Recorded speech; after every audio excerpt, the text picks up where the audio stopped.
This call is now being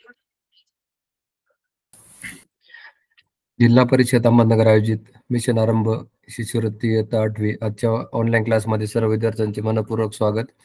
आज आपण बुद्धिमत्ता चाचणी या विषयातील क्रम या घटकातील चुकीचे पद ओळखणे हा घटक पाहणार आहोत. तर यासाठी आपल्याला जिल्हा परिषद प्राथमिक शाळा धनगरवाडी तालुका राहता येथील तज्ञ मार्गदर्शक विवेक मोरे सर आपल्याला मार्गदर्शन करणार आहेत. मी मोरे सरांना विनंती करतो की आपण आपला आजचा घटक सुरू करावा. धन्यवाद सर. आज आपण बुद्धिमत्ता चाचणी या विषयातील क्रम या घटकातील चुकीचे पद ओळखणे हे उपघटक आज आपण आपल्या लेक्चरमध्ये बघणार आहोत. सर्वप्रथम आपण यांचा भारांश, गुण आणि प्रश्नसंख्या ही परीक्षेच्या दृष्टीने बघणार आहोत. आता सर्वप्रथम बघायला झालं तर क्रम आणि चुकीचे पद ओळखणे या उपघटकाला प्रश्नसंख्या ही 1 असते, ज्याचे 2 गुण असतात आणि त्याचा भारांशही 2 आहे. त्यामुळे हा एक प्रश्न आपण सोप्या कॅटेगरीत जर टाकला तर हा प्रश्न सोडवणं आपल्याला सोयीचं होऊ शकतं आणि हा मार्क देऊन जाणारा घटक आहे. आता चुकीचे पद ओळखणे या उपघटकातील प्रश्नात काही क्रमवार संख्यांची किंवा अक्षरांची मालिका दिलेली असते.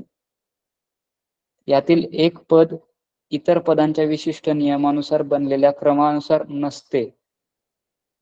म्हणजे आता समजा A, B, C, 1, D, E ही मालिका आहे.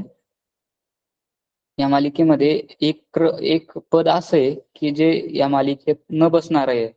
जसं की इथे आपण बघायला गेलो तर A, B, C, D, E हे इंग्लिश अल्फाबेट्स आहेत. मात्र हा 1 जो आहे हा नंबर आहे.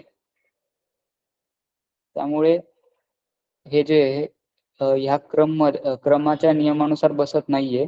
म्हणजे हे ऑड पद आहे किंवा त्या संख्या आहे असं म्हणता येईल. तर त्यामुळे 1 हे जे आहे हे त्या विशिष्ट नियमानुसार त्या क्रमात बसत नाहीये. त्यामुळे हे चुकीचं पद म्हणता येईल आणि अशा प्रकारे आपल्याला हे प्रश्न सोडवायचे असतात. चुकीचे पद असे आपल्याला जर आपण उदाहरण बघितले तर प्रथम आता ही एक find the odd one in the group हा एक क्वेश्चन आहे. यात आपल्याला चुकीचं पद ओळखायचंय, चुकीचं जी फिगर असेल ती ओळखायची आहे. आता तुम्ही कमेंट बॉक्स मध्ये आपण फटाफट करून घेऊ, ब्रेनस्टॉर्मिंग करून घेऊया. सर्वप्रथम मी एकदम सिंपल डायग्राम्स आणि फिगर्स ऍड करायचा प्रयत्न केला इथे. तर पहिल्या प्रश्नामध्ये ज्या फिगर्स दिसतात चारी, त्यामध्ये काय ऑड असेल कोण सांगू शकेल का? कमेंट बॉक्स मध्ये फटाफट.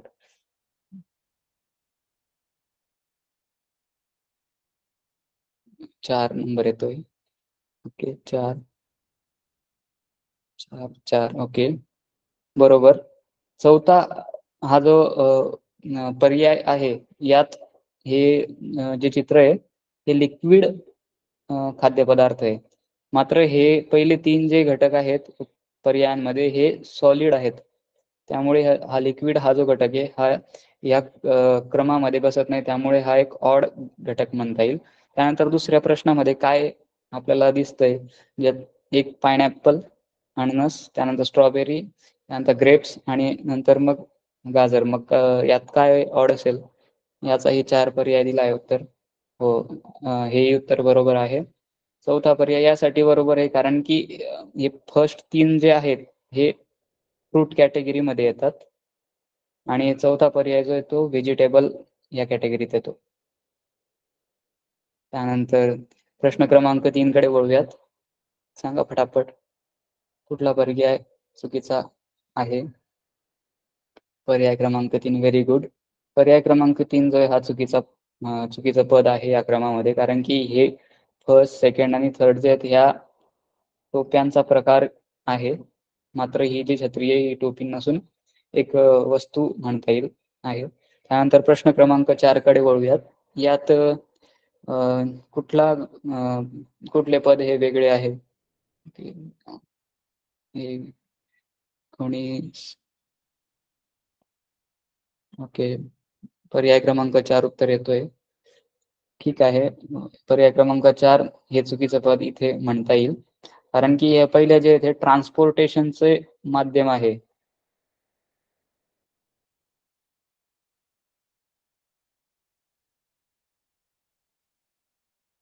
मात्र हेल्मेट जे आहे ते ट्रान्सपोर्टेशन करताना वापरल्या जाणाऱ्या वस्तूंमध्ये मोडतं. त्यामुळे हेल्मेट हे चुकीचं पद म्हणता येईल. 5व्या प्रश्नामध्ये आल्यावर आपल्याला कुठलं विसंगत किंवा चुकीचं पद दिसतंय? पर्याय क्रमांक 1 उत्तर येतोय. बरोबर आहे पर्याय क्रमांक 1. कारण की शेवटचे जे 3 पर्याय आहेत, पर्याय क्रमांक 2, पर्याय क्रमांक 3 आणि पर्याय क्रमांक 4 हे टाइप्स ऑफ फिश आहे.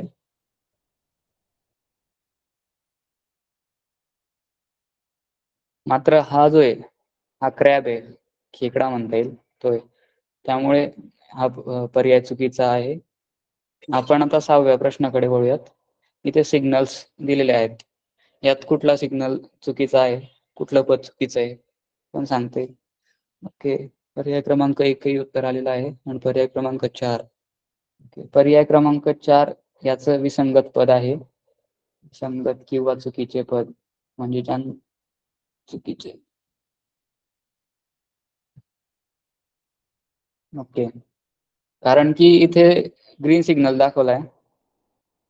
Green signal, green signal, green signal. मात्र इथे रेड सिग्नल आहे. त्यामुळे हे पद चुकीचं आहे. त्यानंतर प्रश्न क्रमांक 7. मी सहसा सोप्याच डायग्राम टाकायचा प्रयत्न केलाय. ज्याने आपण आपला कन्सेप्ट समजून घेण्यास आपल्याला मदत होईल. म्हणजे चुकीचं पद हे कसं ओळखायचं हे समजून घेण्यासाठी आपण सोप्या डायग्राम्स मधनं शोधणार आहोत.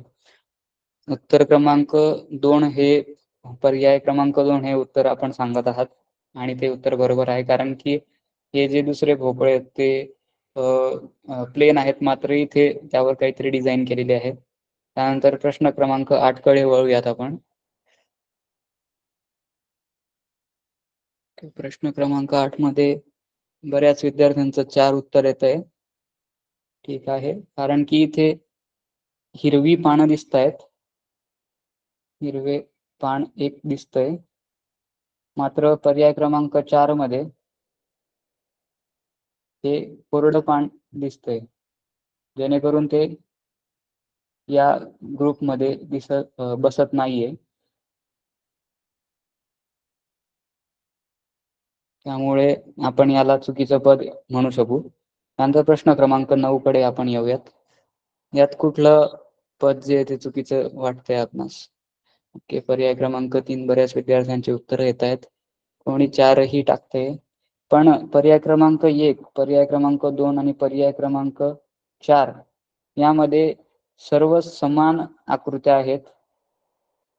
ज्यात आपल्याला दिसतंय की त्या तोटी वाटे पाणी येतंय, नळावाटे पाणी येतंय आणि पर्याय क्रमांक 3 मध्ये थेंब थेंब पाणी येतंय. एकच थेंबाने पाणी येतंय. त्यामुळे पर्याय क्रमांक 3 हे विसंगत पद किंवा चुकीचे पद इथे आहे.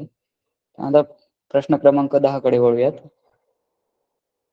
इथे 13च्या टोपल्या म्हणजे दिसतायत. आणि पर्याय क्रमांक 1 बऱ्याच विद्यार्थ्यांचं उत्तर येतोय आणि तो बरोबर आहे.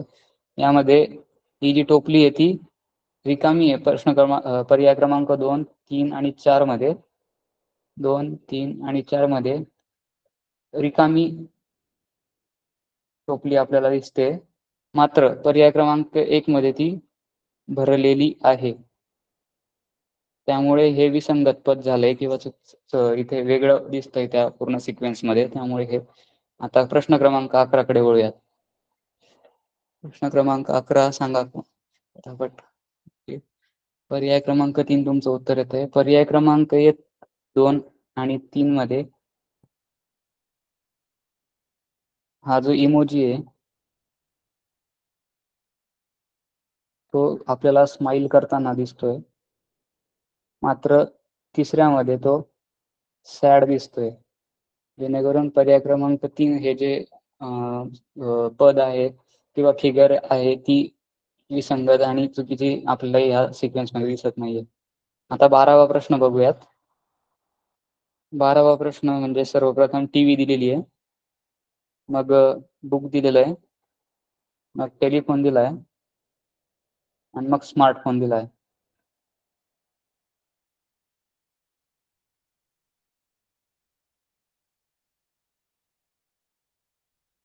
ओके, बरेच विद्यार्थी पर्याय क्रमांक 2 हे उत्तर देत आहेत. पर्याय क्रमांक 2 हे उत्तर बरोबर आहे. हे म्हणजे इथे न बसणार चित्र आहे, कारण की टीव्ही, टेलिफोन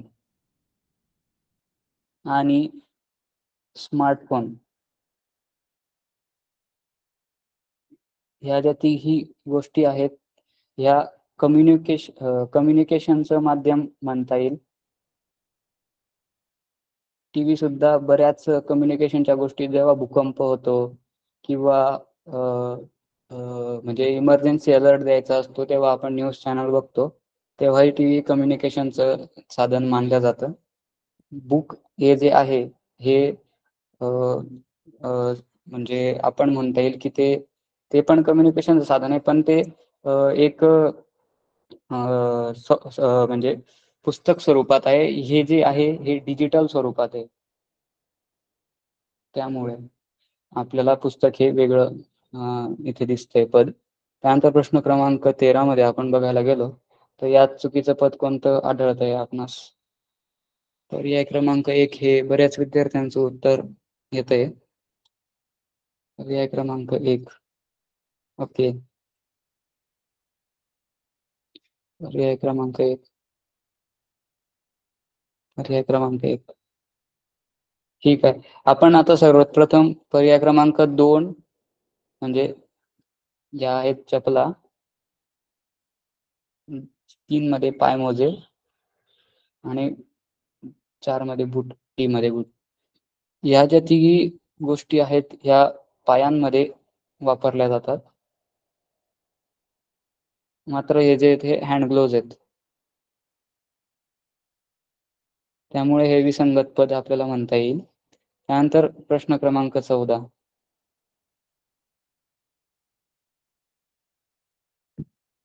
पर्याय क्रमांक 4 उत्तर येतंय.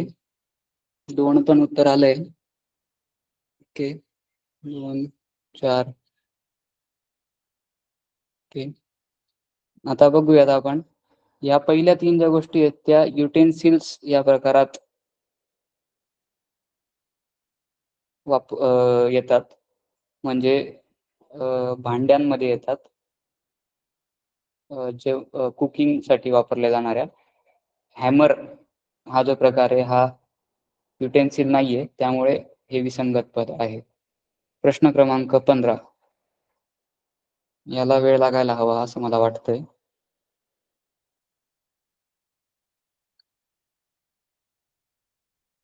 1, 3, 4.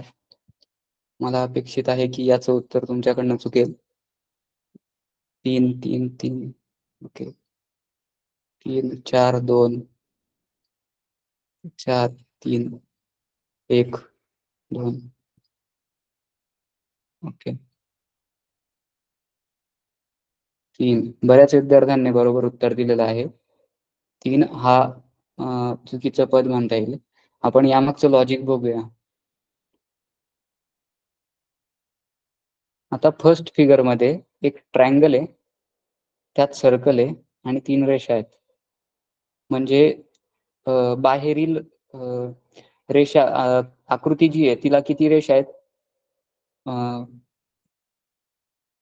इंग्रजीमध्ये लिहूया. आउटसाइड फिगरच्या ज्या लाईन्स आहेत तर त्या आहेत इथं 3 ट्रायंगलच्या, आणि इनसाइड मध्ये जो सर्कल आहे त्यात किती लाईन्स आहेत? तर त्याही 3 आहेत सर्कलमध्ये. फर्स्ट फिगरची गोष्ट आपण करत होतो. आता सेकंड फिगरची जेव्हा गोष्ट करायला जाऊ, आहे स्क्वेअर, त्या स्क्वेअर मध्ये आहे सर्कल. स्क्वेअर मध्ये ह्या आउटसाइड ह्या 4 लाईन्स असतात, आणि सर्कल मध्येही आपल्याला इथे दिसत आहेत या 4 लाईन्स आहेत. जर आपण त्यांना 1, 2, 3, 4 असं विभागलं तर. त्यानंतर थर्ड आपण शेवटी बघूयात, आणि आता सध्या फोर्थ बघूया. हा आहे हेक्सागॉन.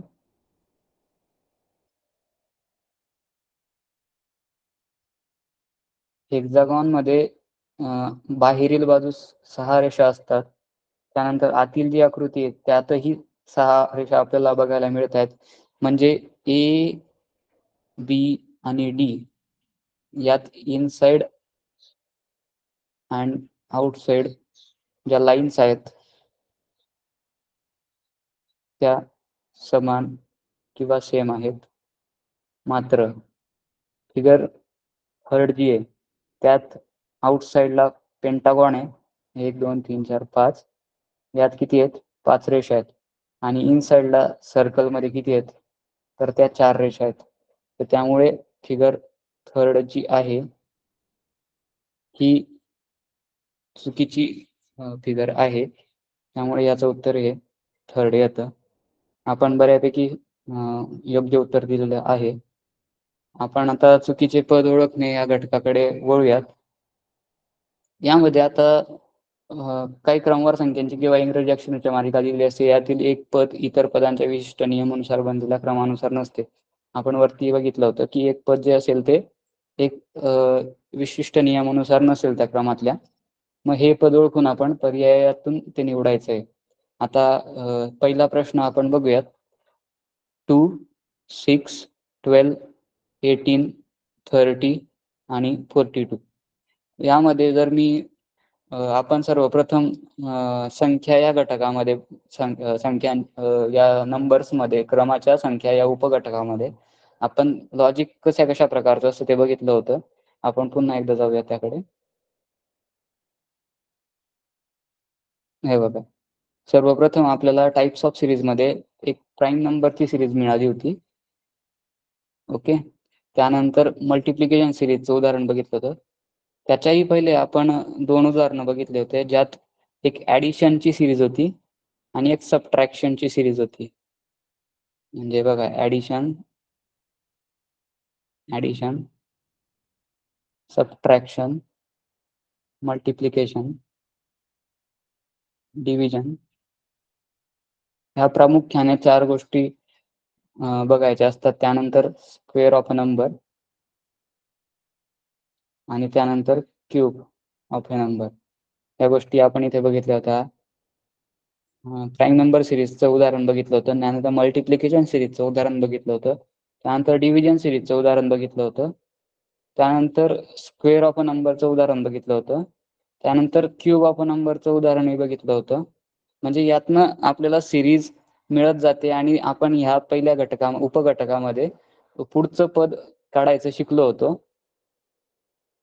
आता इथे मात्र चुकीचं पद ओळखायच्या सिरीजमध्ये आपल्याला हे पुढचं पद काढण्याच्या सिरीजचा उपघटकाचा अभ्यासाचा फायदा होणार आहे. आपण सगळ्यात पहिले सिरीज कुठल्या प्रकारच्या असतात ते बघतोय. क्यूब ऑफ सिरीज असते. त्यानंतर एन क्यूब -1 ही सिरीज आहे. N cube +1, n square +1, n square -1, त्यानंतर n cube +n, n square +n, n square -n, n cube -n ह्या अशा प्रकारच्या सिरीज असतात. आता हे असे तर्क आपल्याला लावून आपल्याला या सिरीज मधलं जे चुकीचं पद आहे ते ओळखायचंय. आता इथे बघूयात आपण. आता सर्वप्रथम मी काय करेल तर ॲडिशनचं काही माझा तर्क लागतोय का ते बघेल. 2, 6 यामध्ये किती आहे +4चं अंतर होतंय. त्यानंतर 6च्या पुढे 12 आहे म्हणजे इथे +6 होत आहेत. इथे पुन्हा +6 होत आहेत. 12च्या पुढे 18 आहेत. 18च्या पुढे 30 आहे तर +12 होत आहेत आणि 30च्या पुढे 42 आहे पुन्हा +12 होत आहेत. यानंतर मी अजून पुन्हा यातील लॉजिक म्हणजे यातील संबंध काही आहे का ते बघायचा प्रयत्न करेल. 4 + 6 यात +2चं अंतर आहे. 6 आणि 6 शून्याचं अंतर आहे. 6 आणि 12 यातील +6चं अंतर आहे आणि 12 आणि 12 +0चं अंतर आहे. मला इथे 2 आणि 0 मध्ये मला काही संबंध मिळालेला नाहीये. 0 आणि 6 मध्ये संबंध मिळालेला नाहीये. 6 आणि 0 मध्ये संबंध मिळालेला नाहीये. त्यामुळे हे जे लॉजिक होतं माझं हे चुकीचं लॉजिक होतं. मग मी मात्र आता वजाबाकी, त्यानंतर मल्टिप्लिकेशन, डिव्हिजन हे करायचा प्रयत्न करेल. पण त्यातही मला असं वाटत नाहीये एवढं आपण रिलेशन तीन स्टेजेसमध्ये रिलेशन बघितलं त्यातही मला दिसत नाही यानंतर मात्र मी स्क्वेअरच्या लॉजिकमध्ये जाईल. 2 चा स्क्वेअर आहे 4 आणि आपली संख्या जी आहे ती आहे इथं सेकंड जी संख्या आहे ती 6. मग यात मी जर 4 आहे ना, मग 4 मध्ये मला किती ऍड करावं लागतील तर मला 6 भेटतील, तर ते 2. म्हणजे मला इथे आता कोणतं लॉजिक वापरावं लागेल, n स्क्वेअर प्लस 2चं. त्यानंतर हे लॉजिक आता मला पुढच्या संख्येला व्हॅलिड होतंय का ते बघूया आपण. मग 6, मग 6चं स्क्वेअर प्लस 2. त्यानंतर जर 6चा स्क्वेअर केला तर 36 प्लस 2 हे होतात 38. मग ही संख्या 3 नंबरला आहे का, तर नाही. तर त्यामुळे माझं हे लॉजिकही चुकतंय. मग मी काय करेल, आता वेगळ्या प्रकारे विचार करेल. मग आता काय करेल मी, n जो होता त्याला 1 घेऊन बघेल. मग n स्क्वेअर प्लस 1 हे लॉजिक लावावं लागेल, कारण की n जर मी 1 घेतला आहे तर n स्क्वेअर केला तर 1च राहतोय, पण पहिलं पद जे आहे आपलं ते 2 आहे. मग मी काय करेल, n स्क्वेअर प्लस 1चं लॉजिक लावेल आणि त्यानुसार संख्या काढायचा प्रयत्न करेल. मग 1 स्क्वेअर प्लस 1 इक्वल टू आपला 2 येतोय, म्हणजे हे पहिलं पद आलंय. त्यानंतर n स्क्वेअर मग आता n इक्वल टू 1 झालाय, आता n इक्वल टू 2 घेऊया. n इक्वल टू 2 जेव्हा घेतोय मी, दुसऱ्या ठिकाणी माझं कोणता अंक येतोय ते बघूया. 2 स्क्वेअर प्लस 1 म्हणजे 2 चा स्क्वेअर 4 आणि सॉरी इथे 5. मात्र हे लॉजिक आता बघा इथे व्हॅलिड होत नाहीये. मग दुसरं पद आहे ना, मग आपण आता पुन्हा इथे लॉजिक बदलूया. 2 स्क्वेअर प्लस 2 करूया. 2 स्क्वेअर 2 केलं तर आपल्याला पुढची संख्या मिळते. त्यानंतर n स्क्वेअर प्लस 3 करावं लागेल आता, कारण की पहिल्या याला आपण n स्क्वेअर प्लस 1 केला होता. दुसऱ्या पदाला n स्क्वेअर प्लस 2 केलं होतं. तिसऱ्या पदाला n स्क्वेअर प्लस 3 करूयात. म्हणजे आता बघू, 3 स्क्वेअर प्लस 3 म्हणजे 3 चा स्क्वेअर 9 आणि त्यात अधिक 3 केले तर आपल्याला 12 मिळत आहे. म्हणजे आपली 2, 6, 6, 12 ही सिरीज आता इथे व्हॅलिड होते, असं आपल्याला दिसतंय. मग त्यानंतर आता 4 स्क्वेअर प्लस 4 करून बघूयात, तर किती येतं इथे. 4 चोको 16 आणि 4 20. मात्र इथे आपल्याला आता बघावं लागेल 20 आहे का, तर 20 इथे न लिहिलेला असल्यामुळे हे आपल्याला विसंगत पद आहे किंवा चुकीचं पद आहे हे आपण इथं गृहीत धरू. पण ते गृहीत धरण्याच्या पहिले आपल्याला पुढच्याही संख्या त्या फॉर्म्युल्यामध्ये बसतायत का आपल्या लॉजिकमध्ये ते बघावं लागेल. आता आपण n ची व्हॅल्यू 4 टाकून बघितली होती. आता n ची व्हॅल्यू आपण 5 टाकूयात. म्हणजे 5 स्क्वेअर प्लस 5 म्हणजे हे होतात 30. 30 इथे बरोबर होतोय. त्यानंतर 6 ची व्हॅल्यू जर टाकायला गेलो, 6 स्क्वेअर प्लस 6 तर हेही होतात 42. त्यामुळे हे लॉजिक आपलं व्हॅलिड होतंय. इथेच मात्र 4 स्क्वेअर प्लस 4 जे होतं तेच आपलं चुकतंय आणि तेच त्यामुळे इथं 18ला आपण चुकीचं पद मानूयात. त्यामुळे आपलं उत्तर हे 18 येतं. आता आपण दुसऱ्या प्रश्नाकडे वळूयात. DGKMPS. DGKMPS. आता यात जर बघायला गेलो आपण, सर्वप्रथम आपण इंग्रजी अक्षर अल्फाबेट्स कसे लिहायचे जेणेकरून आपल्याला ते सोपे होतील उदाहरणं सोडवायला, हे बघूया. हे तुम्ही वहीमध्ये लिहून घ्यायचंय.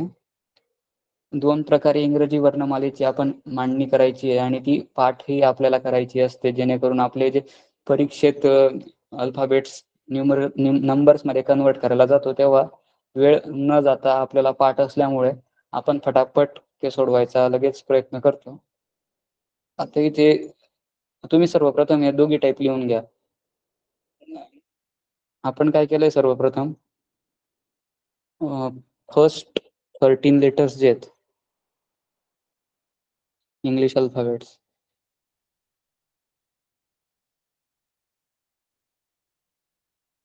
ते एका आडव्या रांगेत लिहिले आहेत आणि लास्ट किंवा सेकंड लास्ट 13 लेटर्स जे आहेत ते आडव्या रेषेमध्ये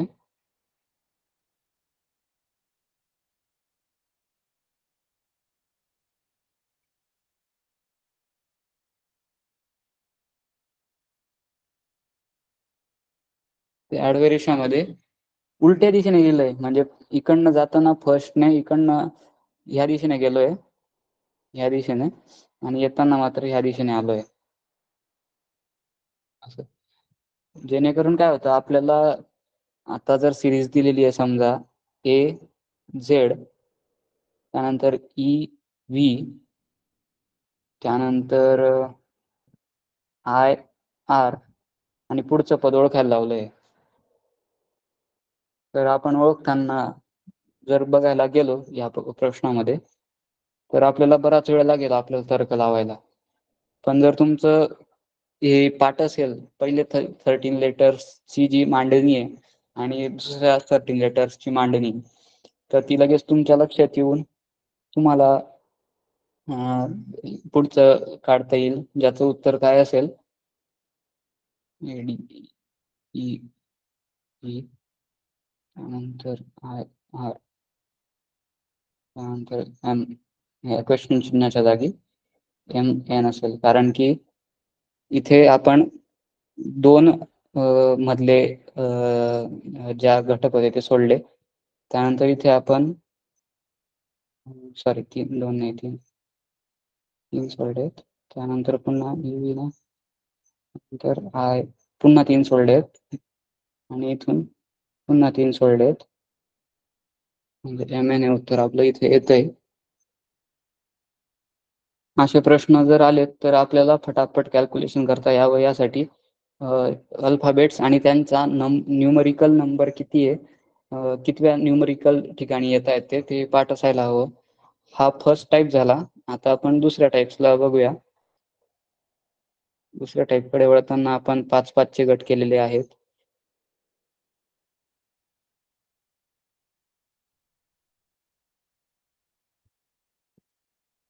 यात आपण पहिले 5 अक्षर लिहिलेत, त्यानंतर पुन्हा 5 अक्षर लिहिलेत. ही फर्स्ट रो, ही सेकंड रो, ही थर्ड रो, ही फोर्थ रो, ही फिफ्थ रो, ही सिक्स्थ रो.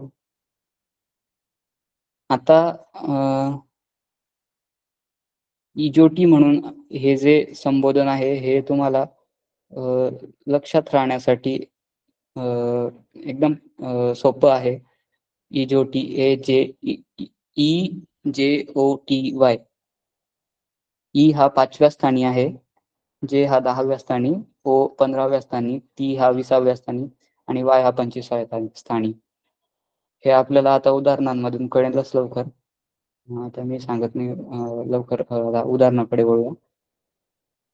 आता DGKMPS, आता तुम्ही वहीमध्ये लिहिलंय ना, तर सांगा आता, म्हणजे चं जे स्थान आहे ते कितवं आहे, तर ते 4थं आहे. चं स्थान कितवं आहे, तर ते 7वं आहे. चं स्थान कितवं आहे, तर ते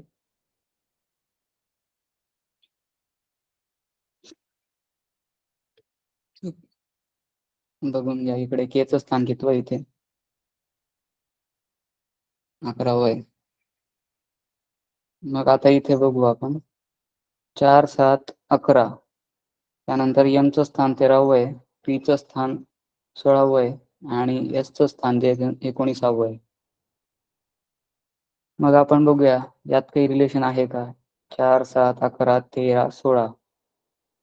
4 मध्ये जेव्हा मी 7 कडे जाईल तेव्हा मी सर्वप्रथम ऍडिशन करेल. ऍडिशन करताना मला कितीचं ऍड करावं लागेल, जेव्हा मला 7 मिळेल तर +3. त्यानंतर 7 मध्ये किती ऍड केले तर मला 11 मिळतील, तर +4. त्यानंतर 11 मध्ये किती ऍड केल्यावर मला 13 मिळतील, तर ते +2. 13 मध्ये पुन्हा +3. 16 मधून किती +3 ऍड केलं तर 19 मिळतील. म्हणजे आता इथे बघूयात, मला इथे +3 मिळाला आहे, इथे +2, इथे पुन्हा +3 मिळाला आहे, आणि इथे पुन्हा +3 मिळाला आहे. मात्र या इथे काहीतरी विसंगती झालेली अशी मला आढळते, की इथे +4 आहे आणि इथे +2 आहे. आता काही असं करता येईल का मला, की जेणेकरून दोन्ही ठिकाणी +3 आणि इकडे पण +3 होईल.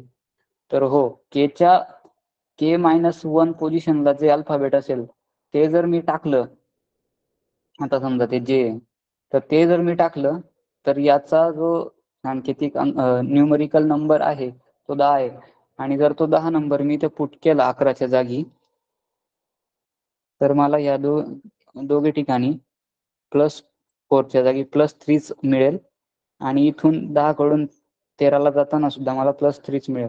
त्यामुळे इथे केच्या जागी हे विसंगत किंवा चुकीचं पद आहे, तर मी इथे जे असायला हवं होतं हे उत्तरापर्यंत पोहोचलोय आणि के हे विसंगत पद आहे असं मी इथे उत्तर म्हणून हे करतो, म्हणजे गृहीत धरून मी ते मार्क करेल आणि ते उत्तर आपलं बरोबर आहे.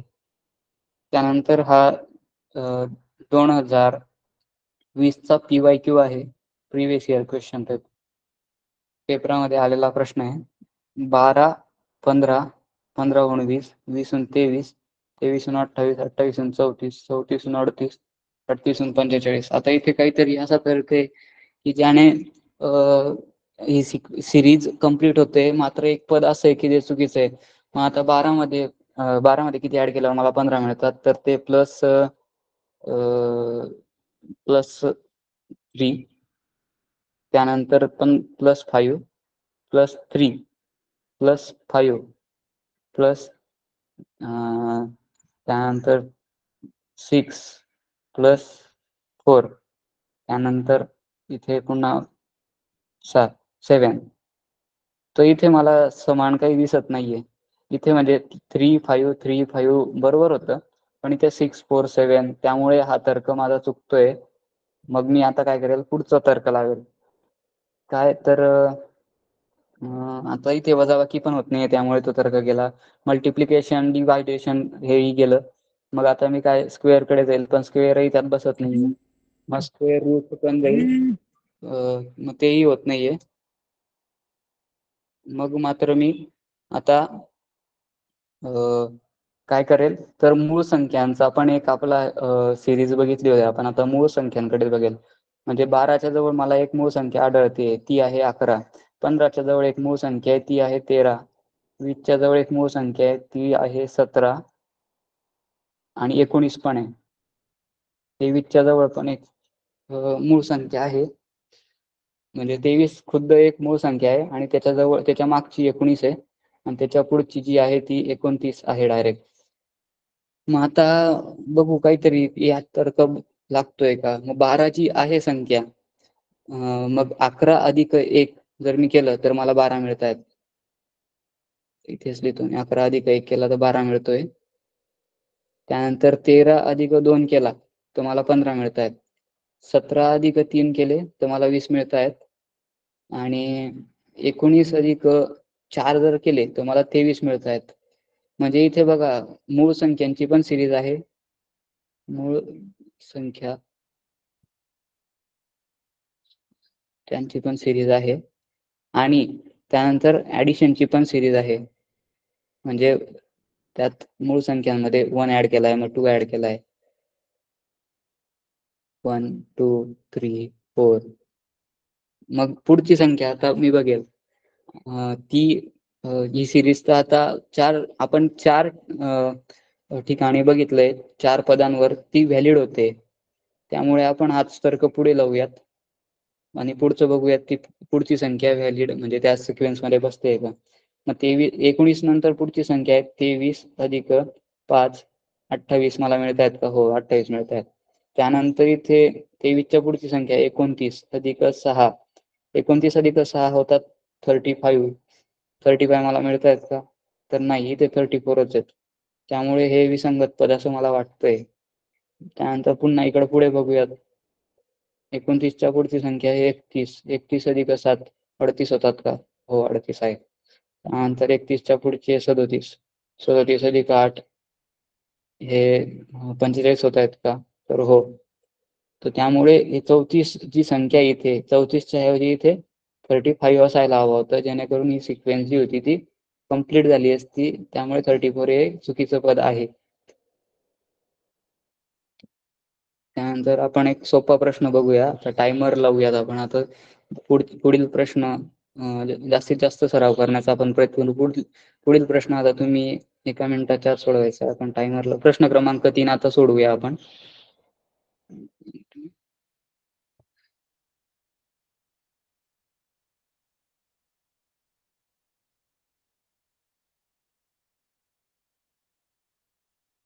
प्रश्न क्रमांक 3.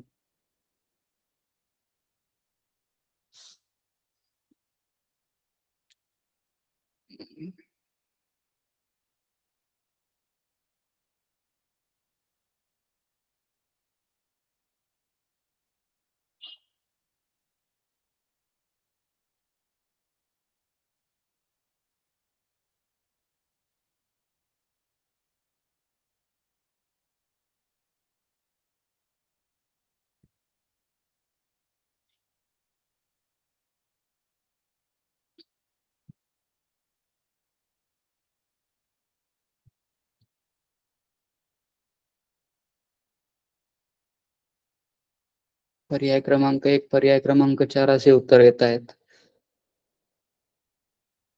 पर्याय क्रमांक 1, 4, 2, 2, 1. Okay, times up. आता आपण याचं लॉजिक बघूया. प्रश्न क्रमांक 3 आपण सोडवत होतो. आता सर्वप्रथम ऍडिशन बघूया. म्हणजे या पदांमध्ये ऍडिशनचं काही तर्क आहे का? 41 अधिक 2 म्हणजे 43, 43 अधिक 4 म्हणजे 47, 47 अधिक 6 म्हणजे 53, त्यानंतर 53 अधिक 8 म्हणजे हे होतात 61. म्हणजे बघा मला इथे 2, 4,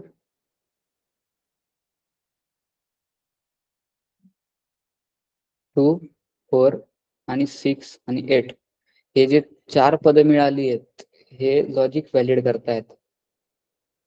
logic is valid, we can say that.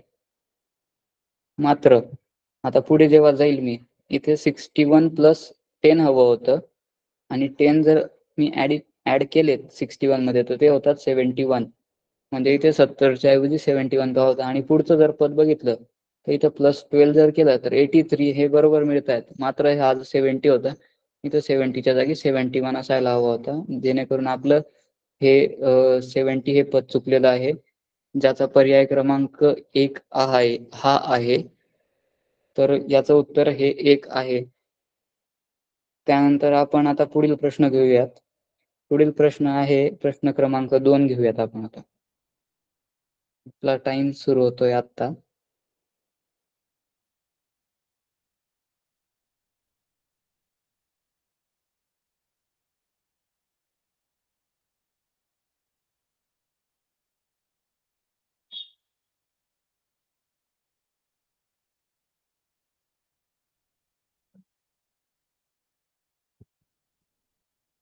बऱ्याच विद्यार्थ्यांचा 3 आणि 3 आन्सर येतंय.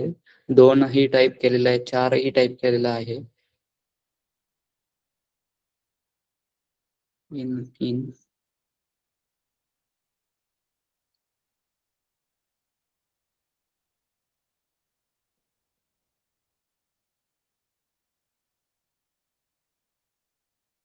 दोनही उत्तर आलेलं आहे.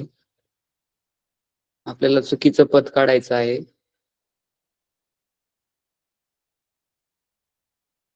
2, 1. आपला टाइम संपलेला आहे. आता मी सर्वप्रथम सोडवायला घेताना आता लॉजिक लावायचा प्रयत्न करेल. तर जेव्हा मी बघेल तर 4 आणि 7 मध्ये डिफरन्स कितीचा आहे, तर तो +3चा आहे. 7 आणि 13 मध्ये कितीचा आहे, तो +6चा आहे. 13 आणि 25 मध्ये मात्र +12चा आहे. त्यानंतर पुढचं पद जेव्हा बघेल तेव्हा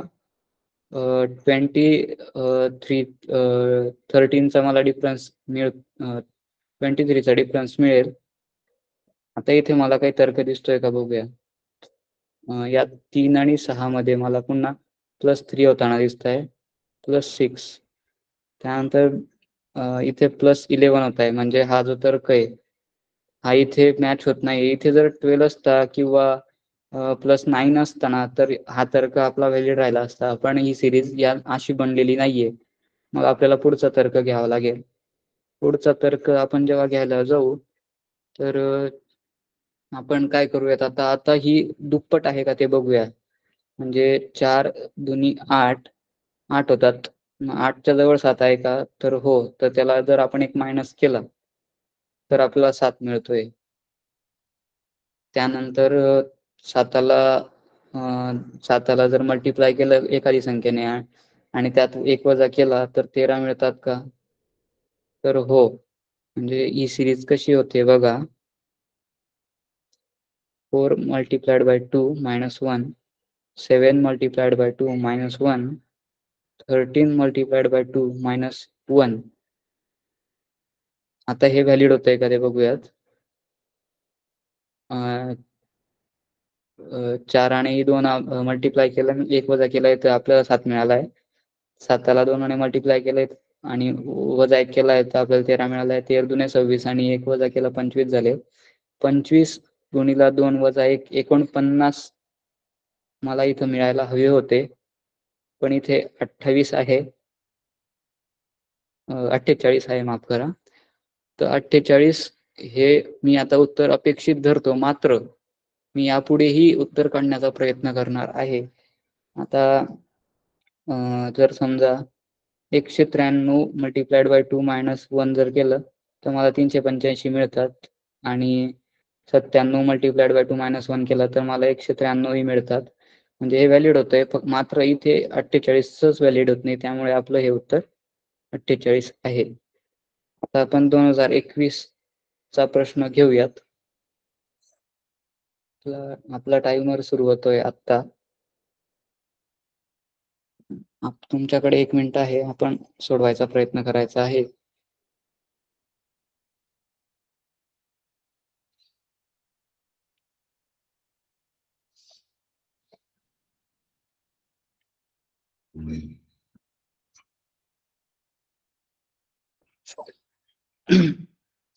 तेरा, 16, 22, 26, 38, 62, 76, 102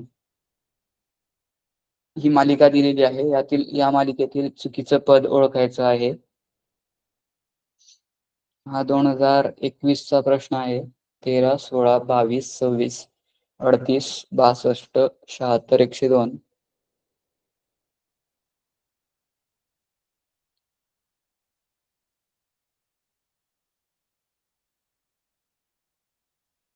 तुमचा वेळ संपत आलेला आहे.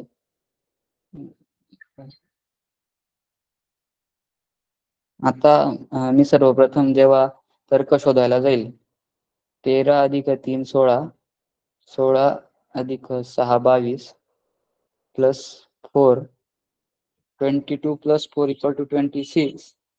त्यानंतर 26 प्लस 38 जेव्हा करेल मी प्लस 12 असतात. आता या 4 संख्यांमध्ये मला काही तर्क आढळतोय का ते मी बघेल. प्लस 3 प्लस 6 यात मला प्लस 3 चा डिफरन्स दिसतोय. त्यानंतर इथे -2 चा डिफरन्स झालाय, म्हणजे उलट दिशेला गेलेली आहे संख्या. आणि इथे पुन्हा प्लस 4 आणि प्लस 12 मध्ये मला प्लस 8 चा डिफरन्स दिसतोय. मग या तिघांमध्ये मला काहीच संबंध आढळत नाहीये. संबंध आढळला नाही. आता मात्र मी पुढचं लॉजिक लावायला जर गेलो तर मल्टिप्लिकेशनचं बघेल, तर तेही इथे व्हॅलिड होत नाहीये. मग मी काय करेल, आता स्क्वेअरचं बघेल, तर ते स्क्वेअरचंही इथे व्हॅलिड होत नाहीये. मग मी आता काहीतरी वेगळा विचार करावा लागणार इथे. मग इथे काय करेल मी, ह्या ज्या 2 स्वतंत्र संख्या आहेत 1 आणि 3 यांचा काही इथे संबंध आढळून पुढची संख्या मला मिळेल का? तर इथे आपला डिफरन्स येत होता हा 3 चा. मग ही 3 संख्या जर आणायची असेल मला, तर मला काय करावं लागेल, ॲडिशन 1 into 3 करावं लागेल ॲडिशन. मग 1 into 3 जर मी बघितलं तर ही जी संख्या आहे ही तर तीच संख्या आहे. जर मी डिजिट्स कंबाईन केले तर 1 आणि 3 म्हणजे 13. मग त्यानंतर पुढच्या संख्यांमधला डिफरन्स आपल्याला जी 2 नंबरची संख्या आहे मालिकेतील त्यांच्या संख्येच्या मल्टिप्लिकेशनच्या ॲडिशनने होतंय का ते बघायचं. मग काय करेल मी, डिफरन्स किती आहे 6 आणि 1 into 6 जर मी बघायला गेलो तर मला 6 मिळतात का? तर हो, 6 मिळतात आणि यातील डिफरन्सही 6 आहे 16 आणि 22 मधला. त्यानंतर 22 आणि 26 यामध्ये 4 चा डिफरन्स आहे, म्हणजे 2 multiplied by 2. 2 multiplied by 2 जर मी केलं तर मला 4 जे मिळतो डिफरन्स तीच संख्या इथं 22 म्हणून पण आहे. 22, 16, 13 पण झाले आपले. त्यानंतर 26. आता मी 26 कडे जाईल. तर 26 मधला जेव्हा मी बघेल 26 आणि 38 मध्ये काय डिफरन्स आहे, तर तो डिफरन्स मी जेव्हा काढायला जाईल, तर तो होतो जवळजवळ 14 2 आणि 12चा. मग 12ला आपण कुठल्या कुठल्या फॉर्म मध्ये लिहू शकतो? एक तर 3x4 आणि एक 6x2 आणि 12x1. मग 121 ही संख्या आहे का? तर नाही, इथं ही संख्या नाहीये. 34 आहे का? तर ही संख्या पण तिथे नाहीये. आणि 62 आहे का? तर ही पण नाहीये. मात्र आपण 2x6 ही लिहू शकतो आणि 43 ही इथे अजून 43 ही आपण लिहू शकतोय आणि 26 ही लिहू शकतोय. 26 ही संख्या इथं मात्र आहे. तर त्यामुळे आपला हे जे लॉजिक आहे ते सॅटिस्फाय करतंय, व्हेरिफाय होतंय. त्यामुळे आपण इथे आता जे डिफरन्स आला होता 12चा, तो 12चा डिफरन्स 2x6 ने लिहूयात. जी संख्या आपल्याला इथं मिळाली आहे. त्यानंतर 38 आणि 62 मधलाही डिफरन्स आपला व्हेरिफाय होतोय, जो की आहे 3x8चा. आता पुढच्या संख्यांचा सरळ सरळ गुणाकार करून आपण डिफरन्स काढून बघूया. 6x12 62 आणि 36 मधला 6x2 चा डिफरन्स आहे का तो बघायचा आहे. असं 76 आणि 102 मध्ये एवढा डिफरन्स आहे का ते बघायचंय. इथे मला तो डिफरन्स मिळत नाहीये. त्याच्यामुळे काय करणार मी आता, ही संख्या माझी चुकीची आहे. कारण की इथे ना जो मी डिफरन्स हवा होता मला, जर मी इथे 74 घेतला समजा आणि यातील डिफरन्स कॅल्क्युलेट केला आणि 102 मधून जर मी 28 मायनस केलं तर मला 74 मिळतात. म्हणून 74 इथे या पदावर असायला हवं होतं 76 च्या जागी. त्यामुळे 76 हे चुकीचं पद आहे. कारण की बाकीच्या सगळ्या ज्या सिरीज मधले हे जे अंक आहेत हे सॅटिस्फाय करतायत हे लॉजिक, की जी संख्या तिथे आहे ती संख्या जे डिजिट्स आहे त्या डिजिट्सचं मल्टिप्लिकेशन करून जर जी उत्तर येतंय ते जर ऍड केलंय मी पुढच्या संख्येत, तर मला अपेक्षित पुढचा क्रम मिळतोय. त्यानंतर प्रश्न क्रमांक आपण आता 5 घेऊया. प्रश्न क्रमांक 5 घेऊयात. तुमचा वेळ सुरू होतोय आता.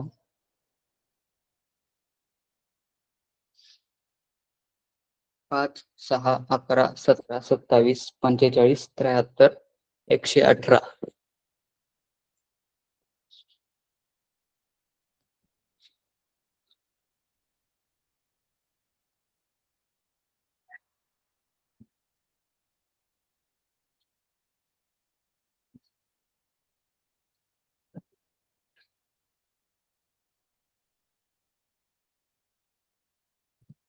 5, 6, 11, 17, 27, 45, 73, 118.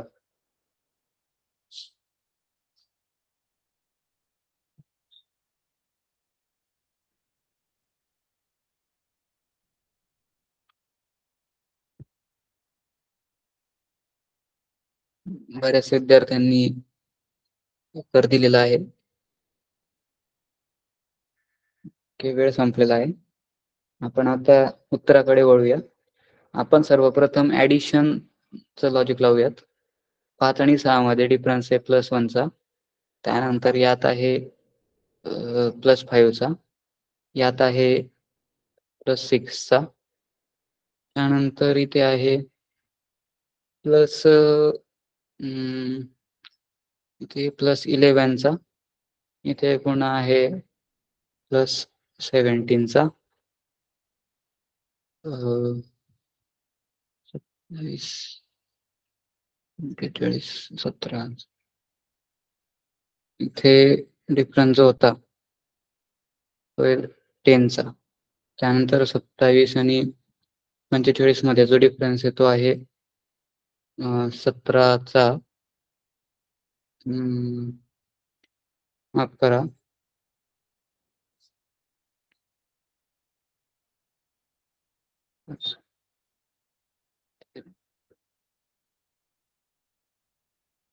18चा डिफरन्स आहे.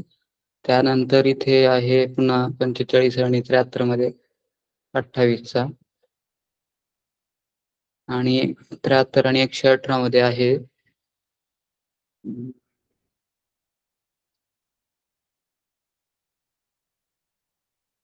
+45चा. मग आता मी बघेल यात काही मला साम्य, काही संबंध आढळतो आहे का?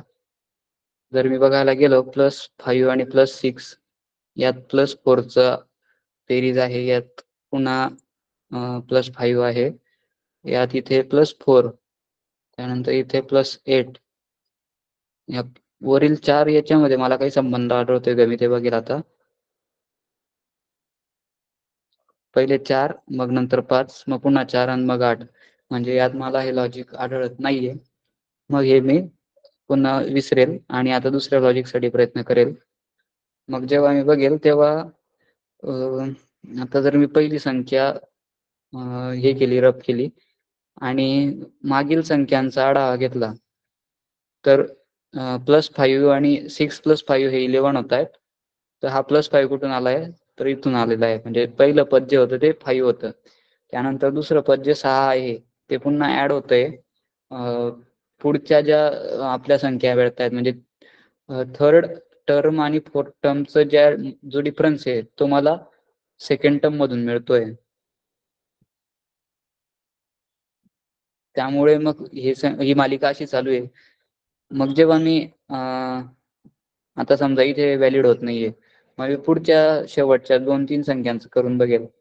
मग इथे जे 73 आणि 118 आहे यात जो डिफरन्स येतो तो +45 इथे आहे. त्यानंतर मग इथे काय असायला हवं होतं 17-27 च्या जागी. तर ते मला थोडस 27 मला असं चुकीचं वाटतंय. त्यामुळे मी आता पुन्हा जर समजा मी इथे ऍड केलं मागचं पद 11 जर ऍड केलं इथे तर 11 ऍड केल्यावर मला इथे 28 मिळायला हवं आणि जर 28 मी 45 मध्ये ऍड केला तर मला 73 मिळतंय. तर त्याच्यामुळे मला या 27 वर डाऊट आहे आणि मी हे मग चुकीचं पद म्हणून उत्तर चिन्हामध्ये अंकित करेल आणि तेच उत्तर असायला हवं. 27 हे उत्तर आहे म्हणून आपण ते चिन्ह हे करूया. त्यानंतर आपण पुढचा प्रश्न एक छोटासा घेऊया, 1-2 प्रश्न घेऊयात. 11वा प्रश्न करूयात आपण. आपला वेळ सुरू होतोय आता. DILPTX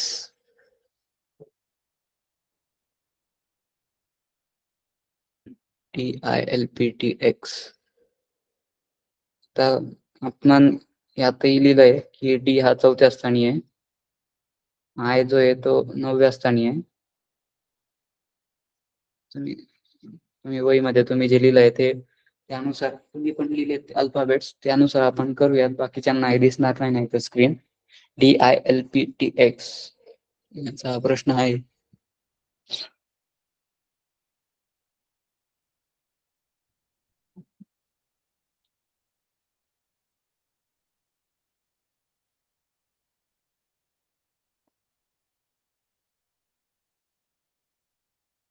तुमचा वेळ संपत आलेला आहे.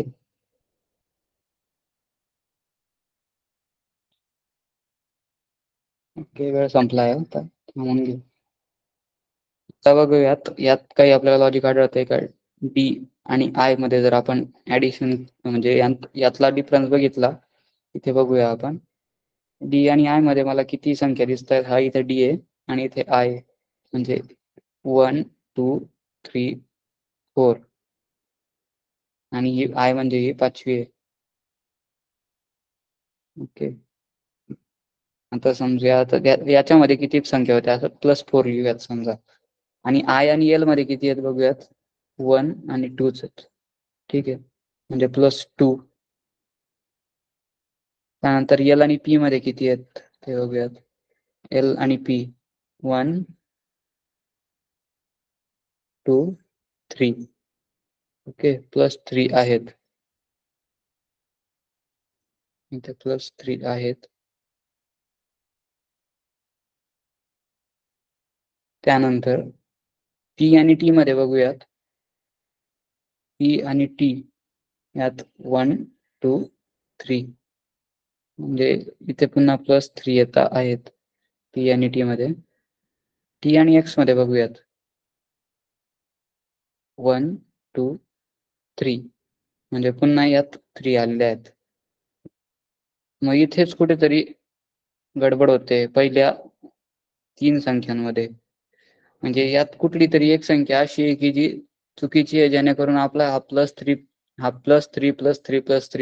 हा जो सिक्वेन्स आहे हा चुकतोय. मग इथे जर समजा मी D बरोबर ठेवला कॉन्स्टंट, I च्या जागी काहीतरी बदल करावा लागेल आणि L जर तसाच ठेवला समजा, मग मी बघूया आता इथून जर एक मायनस केला, I-1 जर केलं, तर I-1 जी संख्या असेल ना, ही जर मी इथे पुट केली दुसऱ्या पदी, तर मला अपेक्षित जो क्रम आहे तो भेटतोय का बघू. आता H जर मी मांडला समजा इथे DHL, D आणि H मध्ये आहे पुन्हा +3 चा डिस्टन्स आणि H आणि L मध्ये पुन्हा +3 चा डिस्टन्स. त्याच्यामुळे हा जो क्रम आहे तो योग्य होतोय जर मी I हे चुकीचं पद मानलं तर. आणि हे उत्तर 2 आपण इथे मार्क करूयात. त्यानंतर एक छोटासा प्रश्न घेऊया. तो प्रश्न क्रमांक 13वा घेऊयात. प्रश्न क्रमांक 13 EGJMSY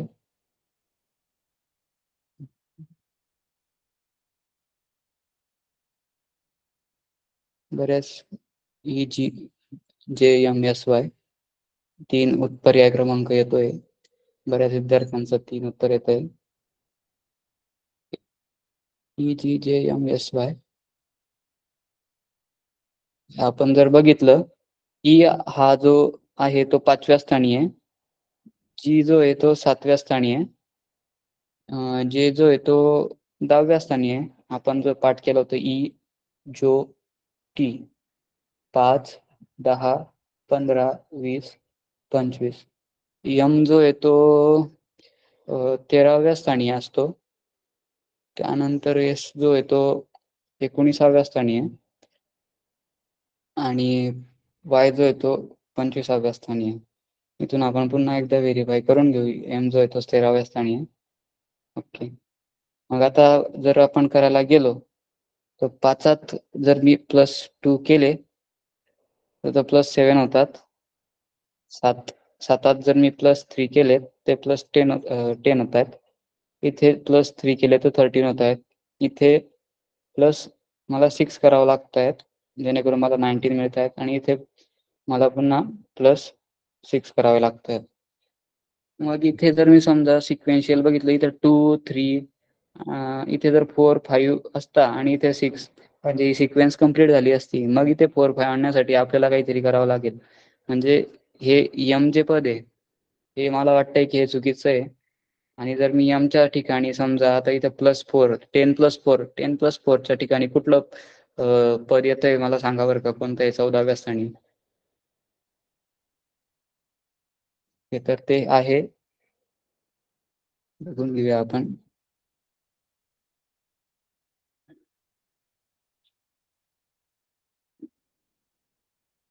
जर समजा मी इथं 14व्या स्थानी N आहे.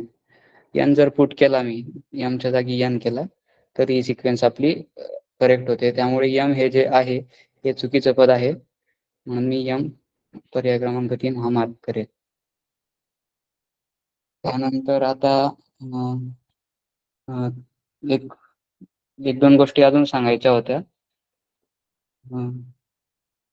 आपल्या परीक्षेत 2 पेपर असतील. त्या 2 मधला पहिला पेपर जो असतो तो फर्स्ट लँग्वेज इंग्लिश आणि मॅथमॅटिक्सचा असतो. इंग्लिश ही 50 मार्काला आणि मॅथमॅटिक्स हे 100 मार्काला असतं. 1 तास 30 मिनिटं तुम्हाला वेळ असेल. यात तुम्ही सर्वप्रथम मी आकृतींच्या पाठामध्ये तेव्हा सांगितलं होतं की सर्वप्रथम टफ क्वेश्चन, मीडियम क्वेश्चन आणि इझी क्वेश्चन यांचं. इझी क्वेश्चन सर्वात पहिले आपल्याला सोडवायचे. इझी क्वेश्चन जर सोडवलेत, याला वेळ द्यायचा आणि ते सोडवून घ्यायचेत. मग पहिल्यात इझी, दुसऱ्यात मीडियम आणि तिसऱ्यात टफ सोडवायचे. असंच ह्या दुसऱ्या पेपरलाही आपल्याला करायचं आहे, पेपर नंबर 2 ला. या 1.5 तासांचं चांगलं मॅनेजमेंट करायला हवं तुम्ही आणि अशा प्रकारे आपण चांगल्यात चांगला पेपर सोडवायचा आहे आणि कुठून आपण तयारी करायची ते हे PYQ जे आहेत ते सर्वप्रथम सोडवायचे आहेत, जेणेकरून तुम्हाला पेपर पॅटर्न कसा असतो ते कळेल. त्यानंतर प्रॅक्टिस सेट सोडवायचे, मग मॉक टेस्ट असतात Googleला भेटतील किंवा महाराष्ट्र स्टेट बोर्डच्या वेबसाईटलाही तुम्हाला प्रॅक्टिस सेट आणि मॉक टेस्ट भेटतील. याचा तुम्ही सराव करायचा आहे. आता आपण आजचा क्लास थांबवूयात. राहुल सर. हो सर. हो सर. खूप खूप धन्यवाद सर. बघा, आज आपण बुद्धिमत्ता चाचणी या विषयाअंतर्गत क्रम या घटकातील चुकीची पद ओळखणे, छोटासा टॉपिक होता. मला वाटतं सरांनी खूप असं डीप स्पष्टीकरण दिलेलं आहे. सुरुवातीला सोप्या आकृत्याकडून तुम्हाला अवघडाकडे घेऊन गेलेले आहेत. घटक सोपा आहे, पण यासाठी तुम्हाला आकृत्या भरपूर सराव पेपर सोडावे लागतील. सरांनी ज्या ट्रिक्स सांगितल्या याचा तुम्हाला वारंवार सराव केला तर तुम्ही कालचा क्रम या घटातील चिन्ह आणि आजचा क्रम यातले सब टॉपिक चुकीचे पद ओळखणे सहज मार्क मिळवून देणारे असे घटक आहेत. फक्त तुम्हाला त्यावर आधारित जास्त प्रश्नांचा सोडवणे आणि सराव करावा लागेल. तर आजच्या या बुद्धिमत्ता चाचणीसाठी आपल्याला ज्यांनी मार्गदर्शन केले असे जिल्हा परिषद प्राथमिक शाळा धनगरवाडी तालुका राहत्यातील विवेक मोरे सरांचे मी जिल्हा परिषद अहमदनगर व पंचायत समिती राहता शिक्षण विभागातर्फे मनपूर्वक खूप खूप धन्यवाद देतो आणि आजचा क्लास संपला असे डिक्लेअर करतो. उद्या पुन्हा एकदा आपण नवीन विषयाने बरोबर 7 वाजता भेटणार आहोत. विद्यार्थ्यांनी याची बुद्धिमत्ता चाचणी याची रोज रिव्हिजन करून जे फॉर्मल स्ट्रक्चर आहे ते पाठ करावे. तर आपण भेटूया पुन्हा एकदा उद्या संध्याकाळी 7 ते 8 या वेळेत. तर आजचं धन्यवाद. सेशन थांबूया. धन्यवाद सर. धन्यवाद.